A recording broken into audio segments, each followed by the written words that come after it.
একটা জিনিস আপনাদের অভিজ্ঞতাতে আসে কিনা, আপনারা এটা মনে করেন কিনা আমি জানি না, তবে কখনো যে তেলে দলে মিল খায় না এটা কিন্তু বলাই যায়, কারণ এটা এই ধরনের নজির কিন্তু আমরা বিগত সময় দেখেছি।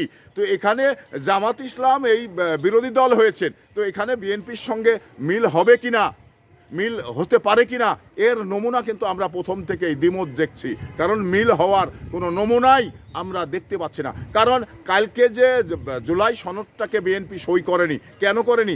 বিএনপির ওই জুলাই সনদে ফাঁদ পাতা ছিল, বিএনপি সই করলেই এই ফাঁদে কিন্তু বিএনপি পা দিয়ে দিত। তো তাহলে এই তারেক রহমানকে যে মানে পূর্ণাঙ্গভাবে 5 বছর ক্ষমতায় মানে চালানোর মানে দিবে না, এটা কিন্তু পরিষ্কার বোঝা যায়। তো এখানে জামাত ইসলাম আসলেই তৎকালীন সময় এ দেশের শত্রু ছিলেন, এবার বিএনপির শত্রু সে তৈরি হয়েছেন, কারণ বিএনপিকে ভালোভাবে ক্ষমতা চালাতে তারা দিতে চায় না।